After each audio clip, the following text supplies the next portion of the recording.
I have here a bit of birch bark, and I wanted to show how I'll use this material to weave a little sheath for one of my Sloyd knives. So you can see one of these sheaths here. It's made entirely from this birch bark. A couple different examples. You can get fancy with some of the weaving, doubling up these kind of bands that I'm making. Lots of different ways to do it. And I'm weaving these for these Sloyd style carving knives that I made. And it's really important to protect the edges of your tools. It takes me probably a half hour to sharpen up one of these Sloyd knives. And in just a few minutes, I can make a nice, attractive edge protector out of some of this birch bark here. So this birch bark, this is from a white birch tree. It was growing in a friend's yard. I think it was damaged in a storm and he gave me a chunk of it. Oftentimes people will go out into the woods and they'll actually harvest this material straight off the living tree. That process is called popping the bark. And you can actually do it such that you don't damage the tree and the tree can still recover. You know, I'm not particularly skilled at doing that. I usually just use material that has come off of a tree that's already down. But you can see this white birch has just a really nice patina. There's some whites, some pinks, and even the backside, a lot of really interesting colors. So I'm going to try and capitalize on that when I'm weaving. So finding this birch bark, you know, might be a challenge sometimes. This is white birch like I described.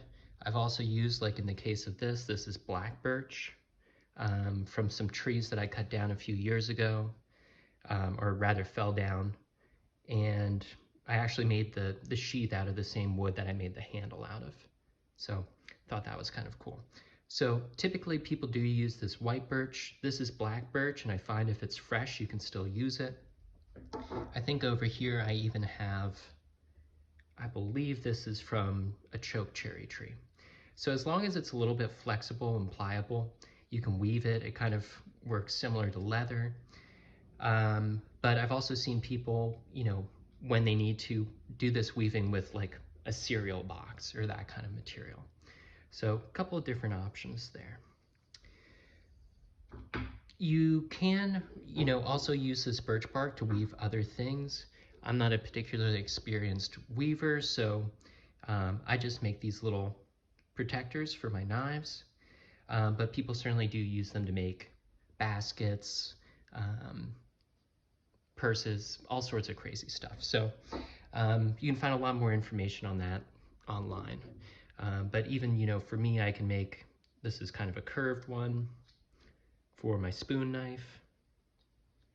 And I can kind of play around again with some of these designs and utilize kind of the contrast between the two different sides of the bark to create something that's kind of visually interesting as well. So this material, I've had it for a few months now. It's rather dry. It's not very pliable anymore. If I try to bend it right over and make those 180-degree turns like I'm going to be doing in the sheath, it will, you know, kind of crack and get damaged. So I'm going to try to steam this a little bit. I'm just going to put it on a little rack over a pot on the stove. Hopefully that introduces a little bit of moisture and we'll be able to fold it more easily. So I'm going to give that a shot and then we'll move on to the next step.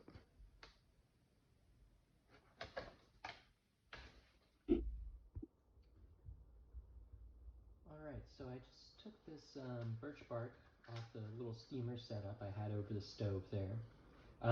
It did get it quite a bit more supple, not subtle, it's more supple.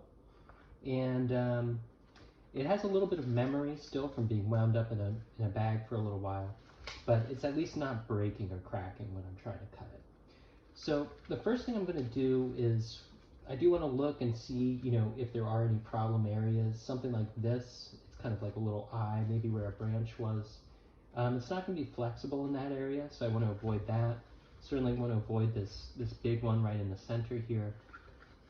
So it looks like I have a pretty clear spot kind of right here at the bottom. So that's where I'm going to start cutting strips from.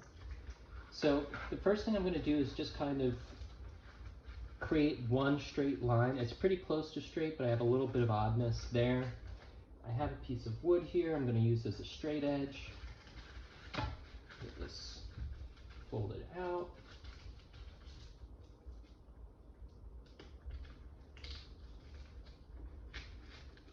Okay, looks good.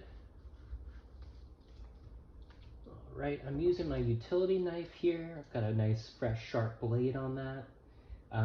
You could use an X-Acto knife. You could just use a regular sharp knife. I prefer to use a blade rather than scissors. It seems to just work a little bit better for these nice, long, straight cuts. So first, just establishing that cut at 0. Try not to cut into my table. Okay, that looks good. While I have this flat, I'm going to try and just move the piece of wood here. Okay, so I've experimented with a couple different sizes, or widths I should say, for the bands that I use to make the actual sheath. So you can see two different sizes here. This is 7/8, and I found that to really just be ideal. The 1 inch here is just a little bit loose. You can sometimes kind of pinch it or even put a little clamp on there and that will tighten it up. But I'm finding for, at least for the blades that I'm forging, 7/8 seems to be pretty much ideal. So we're making a sheath for this, so we're going to shoot for the 7/8. So I have my tape here.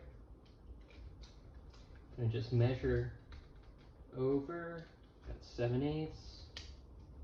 That's there at 7/8. So I have a nice clear section here, and I want these clear sections for the actual body of the sheath rather than for the bands. With the bands, you don't need as long of a strip. You can actually kind of piece them together a little bit without making it look weird visually. So I'll show you how to do that as well. So the first one, where it's nice and clear, we're trying to just cut for the body of the sheath. Try and be careful here not to cut my nice new table. I'll just fold that. Okay. And then I'm going to just go ahead and start cutting some of these more narrow strips.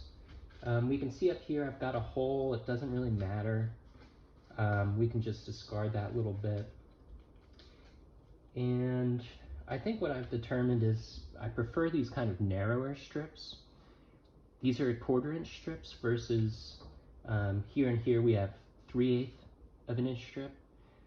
Other people oftentimes will make them really fat. That can look good too. I don't know, I kind of like having a little bit more activity. So I use the 1/4 inch strips, or at least I will today. So just going to cut a strip.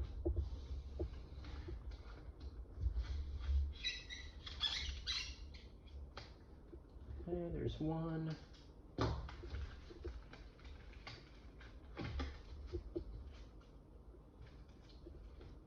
So in this strip too, I'll show you in a second, but I can see I'm coming into one of these kinds of eyes in the bark, which is going to make it not so flexible. So I'll probably have to cut that area out, but I still have, you know, probably a good 12 inches or more of clear material. You can see it actually binds up on that location as well. Okay.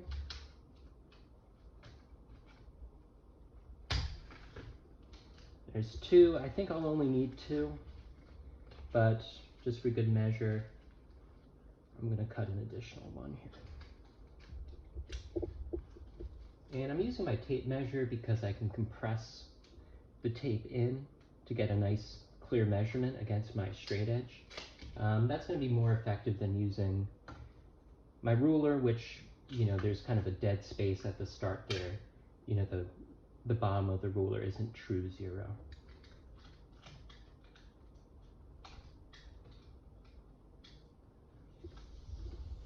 And I'm using a wood straight edge versus I do have, you know, a larger metal ruler that I could use here. But that metal ruler, you know, I could potentially nick my utility knife blade, which doesn't matter too much. They're not very expensive. But just to keep it nice and sharp, I'm going to use a piece of wood instead. So I think I'm all set. I will later, while this is still kind of supple, come through and cut up the rest of this, but that's going to be good for at least one of our blades here. So most of my knives are just under 3 inches. This is one of the bigger ones actually, 2 3/4. So I've kind of found, I usually just make kind of a universal size, and that's usually 3 1/4. That just gives a little bit of extra space at the end, so that the tip isn't going to be driven through, and also affords a little bit of flexibility as well. So that's what I'm going to shoot for. So with this initial strip here, you know, I'm going to come down the edge of the blade, back over the other side, but I'm also going to fold it up into the sheath. So if you look at one of these, this is actually a sandwich. It's 4 layers of the kind of thicker material here. So if one pass down is 3 1/4, 3 1/4 and 3 1/4 is 6 1/2. 6 1/2 times 2, we're talking about 13 inches. So I'm going to take a look at this material. There's nothing too offensive here. You know, anything that I really feel like I need to avoid. Looks nice on the back side. So I'm probably going to put the white part on the inside for this one. And I'm going to start on this side as 0. Might as well flip this around. Okay. So I'll measure out on the ruler here. Here's 13. Mostly I just use a knife for this stuff, but I am going to just snip it with my scissors. This doesn't need to be perfectly square because that's going to get folded up onto the inside of the sheath here. So I kind of like this pattern on the outside, so what I'm going to do, put the ends together, give this a crease. Okay. Once I have that, fold it in half. I then fold this onto the inside. I don't bring it all the way up right into that previous fold there. It prevents it from laying flat. So I just stop right about here. Try and keep it straight and fold down. Okay. So that's one side. Then I have to do the same on the other side. I'm going to make sure that they line up at the bottom here. So I'm going to kind of ease into this fold here. That looks about right. Okay. So there's the sandwich. You can see it's kind of 4 layers, right? And the blade is going to go in the middle right here. All right. So initially I didn't get a great cut along the length there. So I am just going to trim it now. This is a point too where you could modify the shape a little bit. I just have been making these rectangular sheaths, but certainly a lot of people will make a sheath that kind of follows the contour of the blade. I don't find it's necessary. I can keep it relatively snug even if it's a rectangle, but that's an option always. So I'm just going to trim the edge here. Again, a plastic ruler. Even those wooden ones with the kind of metal edge should probably be avoided. Okay. So that's nice and square on this side. The other side is really not too bad. It's a little worse from this side, so I'm going to cut that as well.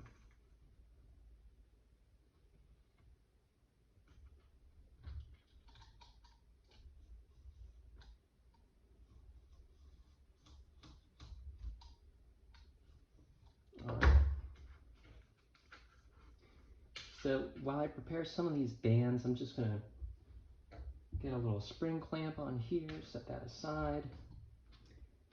Okay, so taking a look again at these bands, this one looks nice and clear. I don't see anything that's going to cause me any trouble. I'm probably going to start out with the longest and the clearest one just to kind of get a little bit of momentum. Here, this is where that kind of oddness, probably from a tree branch, is. I'm going to just snip that off preemptively. And this one looks pretty good too, but there is, again, a little bit of oddness. So we'll just ignore that for now. Okay, so I'm going to start with this piece. I think I'm going to keep the white outside of the bark on the outside here. What I like to do is, rather than keeping this end square and kind of starting here, if you cut just a little bit of taper, it'll kind of snug up to the top.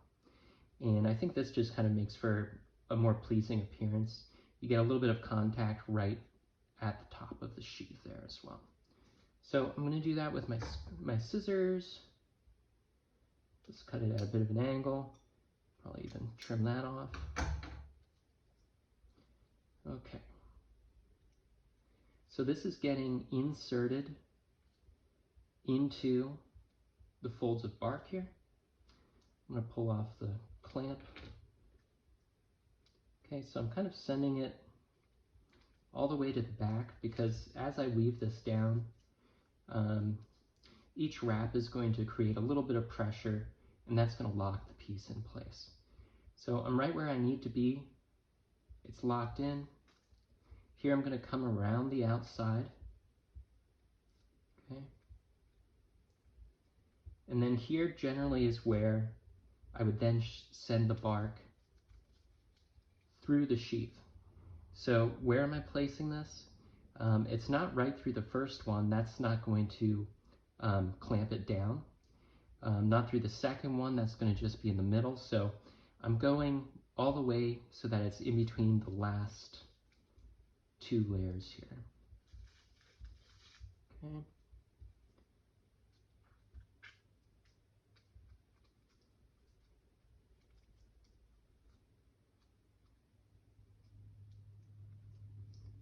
Okay, and I'm kind of holding the far side in place as I do this. I don't want to pull it out as I'm starting this weave. So I need to keep just a little bit of pressure there. Okay. So at this point you could start to get a little bit creative. We can see in these other sheaths that I do the double band occasionally, which I think is kind of fun. The way that you would normally do it is just to alternate it like I did in this one. So that would mean, because this is, I'll call this positive, it's on the outside here, that would mean that I'm going on the inside for this next one. So again, I'm coming in between the last two layers of the sheath. So wrap that through, pull it tight, trying to snug it up, trying to keep everything kind of aligned here. Okay. So I really felt it kind of engaged there. It kind of folded and got to right where it needed to be. Okay, so it's locked in. Here's the next twist, and it's easy. It just comes right over the top side. It goes all the way around the other side here too to create that alternating weave. Okay, so here I could do a double. Why not? We'll do a double. Okay, looking awesome. We love it. I keep an eye too to make sure that these are still in alignment. Just kind of maintain that fold there. Okay, and once again, coming in between the outside layer and the next layer. Okay, so this is really the point where we're locking it in. Okay, sometimes you'll get a little bit of a bulge there. You kind of just need to persuade it. The bark does have just a little bit of memory, so you kind of have to push it You can see that snugged up pretty nicely now. And as I'm doing this too, you know, it is probably important to consider how much pressure you're using as you're wrapping this. If you do use excessive pressure, you can see this is already held together. Too much pressure, it is going to really kind of lock your blade in. This one's a little too tight. And opening it up, I think maybe it's just a little dangerous. So I can actually pinch it here and loosen it up a little bit. I would do that with the blade out, obviously, so I don't pinch too hard. But I also don't want too loose. This one is pretty much ready to fall off. So there's kind of a happy medium there. And too much force too is going to, you know, potentially break your bark as well. So you'll kind of get a feel for it, but I'm making it snug, but I'm not muscling it together here.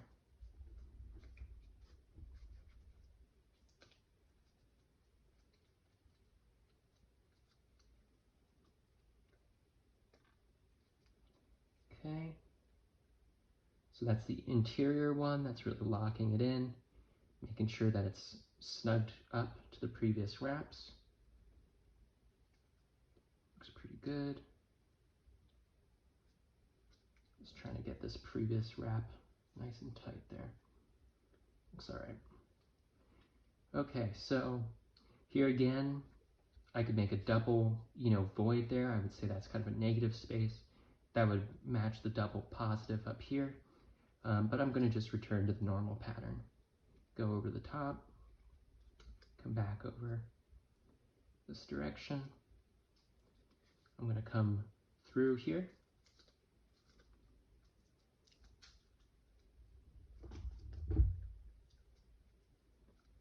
Pull it snug. It's looking pretty good.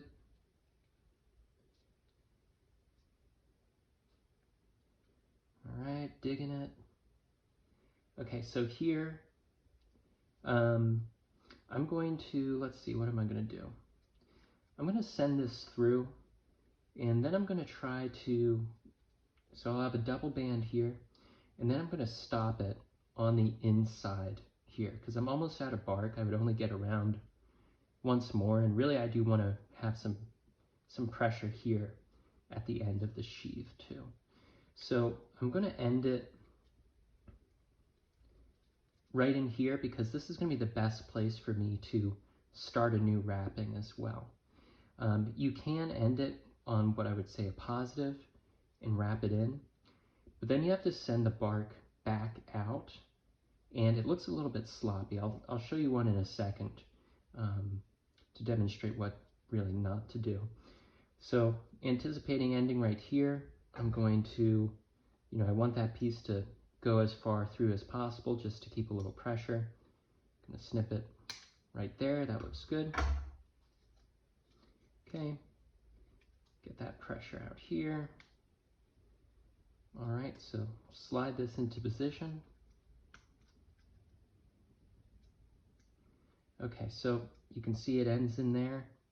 It's hidden. Right now it's not super secure in there. It's once I put my next wrap in that it'll be locked in. Also, you know, I want to do this before I get too far down on the sheath here, because if I'm too far down and I just get like one wrap or something, it's not really particularly stable in there, and it can kind of start to fall apart a little bit. So probably being, you know, a third of the way up is, you know, advisable. So use my little clamp here. And like I mentioned, some of these have some minor defects, so I only need just a really short piece, so that's what I'm looking for.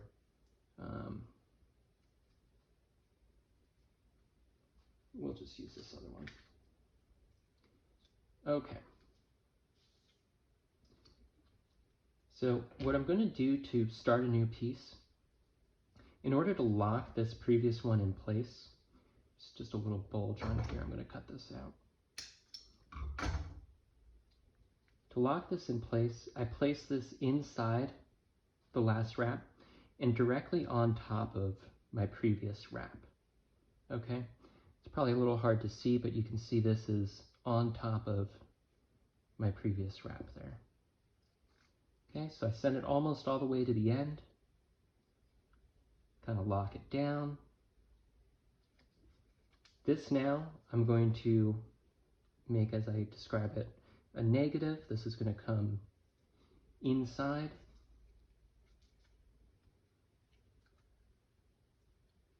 Got it twisted there.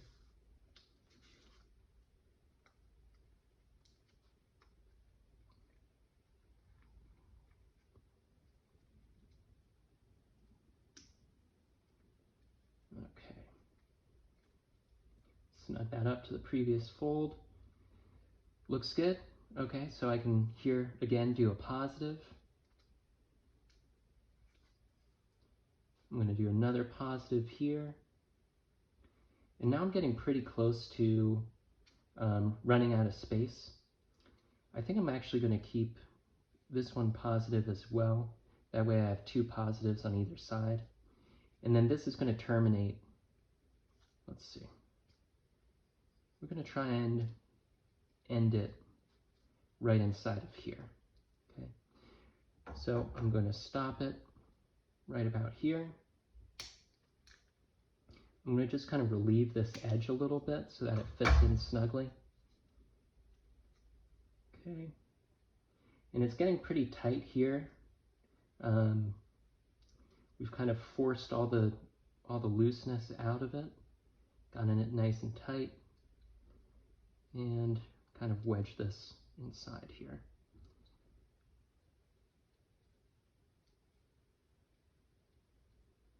Okay, so that's basically the finished sheath.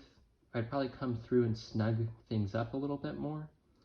You can see here, this is where the previous strip ended. So the strip ended here.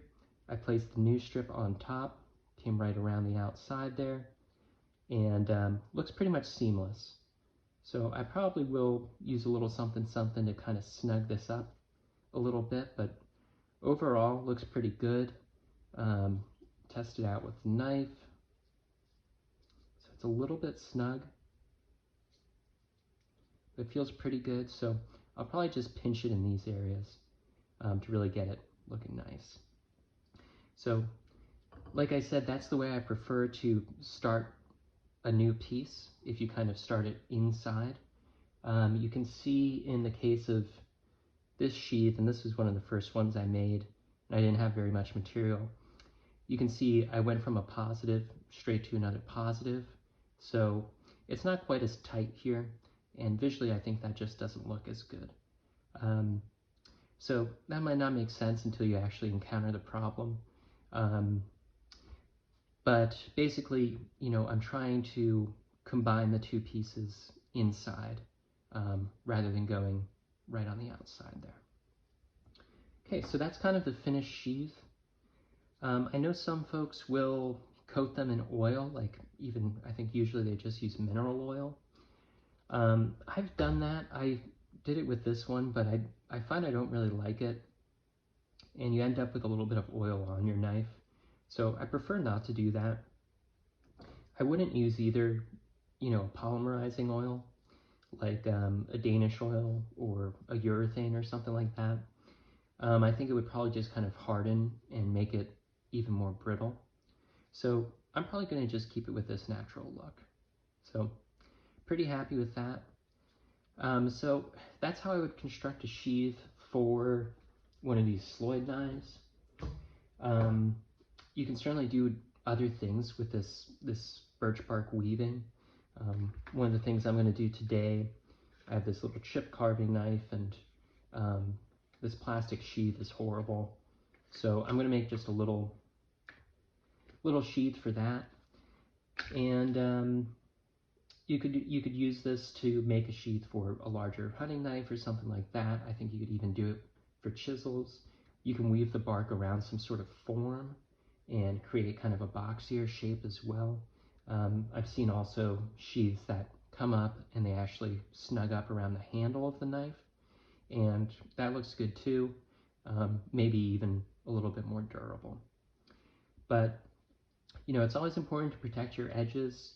You know, you only have to damage one blade really severely, and you'll start using these sheaths. I always, when I'm not using the tool, or if I'm switching to another tool, I'll put the sheath right back on before I set the item down, because it's very easy to be careless and just drop a knife somewhere and actually damage your blade. So that's the birch bark weaving. Birch is easy to identify. You can find it. Oftentimes people will have it in yards and stuff. Maybe you can get some after a storm or something like that. I think you can buy it online as well. And there are some other options, even using that cardboard if you wanted to practice this technique.